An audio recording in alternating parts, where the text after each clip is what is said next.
अयोध्या में राम मंदिर के मुख्य शिखर पर ध्वज दंड स्थापित कर दिया गया है। करीब 42 फुट लंबे ध्वज दंड को क्रेन के जरिए शिखर तक पहुंचाया गया। इस दौरान राम मंदिर ट्रस्ट के महासचिव चंपत राय के साथ तमाम गणमान्य लोग मौजूद रहे।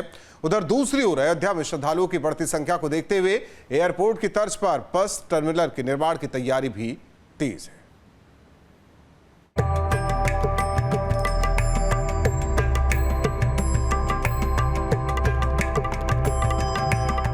जय श्री राम के जयकारों के बीच अयोध्या में राम मंदिर पर धर्म ध्वजा दंड की स्थापना कर दी गई।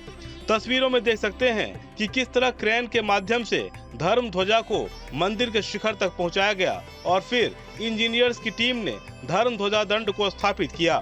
14 अप्रैल को मुख्य शिखर पर कलश की स्थापना की गई थी। अब धर्म ध्वजा दंड की स्थापना के बाद मंदिर को पूर्णता मिल गई है। वैशाख शुक्ल द्वितीया परशुराम जयंती मंगलवार 29 अप्रैल 2025 को अयोध्या में श्री राम जन्मभूमि मंदिर के मुख्य शिखर पर ध्वज दंड स्थापित किया गया। ध्वज दंड की लंबाई 42 फीट है। ध्वजदंडा लगाने की प्रक्रिया प्रातःकाल 6:30 बजे प्रारंभ होकर 8 बजे संपन्न हुई।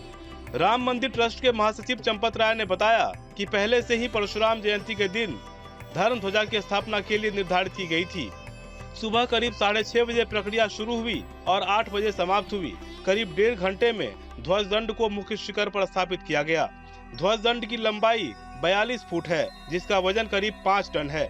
इस मौके पर ध्वज दंड निर्माता कंपनी के साथ साथ इंजीनियर्स और एक्सपर्ट की बड़ी टीम मौके पर मौजूद रही। 160 फीट की ऊंचाई पर शिखर के पास इंजीनियर मौजूद रहे। 2 क्रेन की सहायता से ध्वज दंड को ट्रॉला के ऊपर से उठाया गया और धीरे धीरे वर्टिकल खड़ा किया गया, जिसके बाद टावर क्रेन के माध्यम से ध्वज दंड को शिखर पर स्थापित कर दिया गया। ध्वज दंड लगने के बाद अब मंदिर की ऊंचाई 201 फीट हो गई है। 160 फीट की ऊंचाई पर शिखर के पास लार्सन टुब्रो टाटा ट्रस्ट के इंजीनियर्स ऊपर चढ़कर वहां उपस्थित रहे। 2 क्रेन की सहायता से ध्वज दंड को ट्रॉला के ऊपर से उठाया गया, धीरे धीरे वर्टिकल खड़ा हो गया और टावर क्रेन के माध्यम से वह शिखर पर अपने स्थान पर स्थापित हो गया। यह प्रक्रिया 8 बजे पूर्ण हो गई।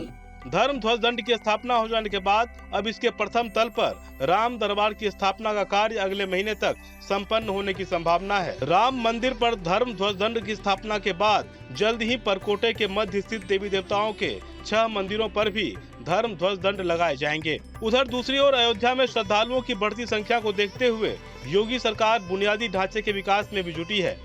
अयोध्या में अब एयरपोर्ट की तर्ज पर बस टर्मिनल के निर्माण की तैयारी है। करीब 250 करोड़ की लागत से अयोध्या में बस टर्मिनल का निर्माण किया जाएगा। बस टर्मिनल को मंदिर मॉडल में तैयार किया जाएगा। बस टर्मिनल को एयरपोर्ट की तर्ज पर विकसित किया जाएगा, जिसमें श्रद्धालुओं की सुविधा के लिए मॉल से लेकर होटल तक की व्यवस्था होगी। नया बस टर्मिनल अयोध्या धाम के धार्मिक महत्व को ध्यान में रखते हुए तैयार किया जाएगा, जिससे यहाँ आने वाले देश विदेश के श्रद्धालुओं को भव्य और आध्यात्मिक वातावरण का अनुभव हो सके। परिवहन मंत्री दयाशंकर सिंह ने इस बारे में जानकारी साझा की। परिवहन मंत्री ने बताया कि अयोध्या में नए बस स्टेशन के निर्माण के लिए जमीन का अधिग्रहण पूरा कर लिया गया है। अब जल्द ही इसके निर्माण का काम भी शुरू हो जाएगा। देखिए, अयोध्या के जो हमारे बस डिपो है उसके बगल में हमारी पहले से जमीन निर्धारित थी और वहाँ पर हम लोग एक हवाई अड्डा की तरह बस अड्डा बनाने के लिए हम लोगों ने ओमेक्स कंपनी को अभी टेंडर दिए हैं और आप देखेंगे कम से कम 250 करोड़ रुपया से ज़्यादा की लागत से बस अड्डा बनेगा। और मैं ये कह सकता हूँ कि अयोध्या की सबसे खूबसूरत जो भवन होगा उस तरह का भवन जिसमें अयोध्या का लुक भी आपको देखने को मिलेगा और उसको बनाने के लिए हम लोगों ने उमेश कंपनी को दिए हैं, जिसमें मॉल भी होगा, जिसमें होटल भी होगा। अयोध्या में राम मंदिर निर्माण के बाद से ही यहाँ श्रद्धालुओं की संख्या में तेजी से इजाफा हुआ है। देश और विदेश से बड़ी संख्या में श्रद्धालु यहाँ दर्शन के लिए पहुँच रहे हैं, जिससे धार्मिक पर्यटन को भी बढ़ावा मिल रहा है। और यही वजह है कि सरकार भी अब श्रद्धालुओं की सुविधा का पूरा ख्याल रख रही है। Team news state.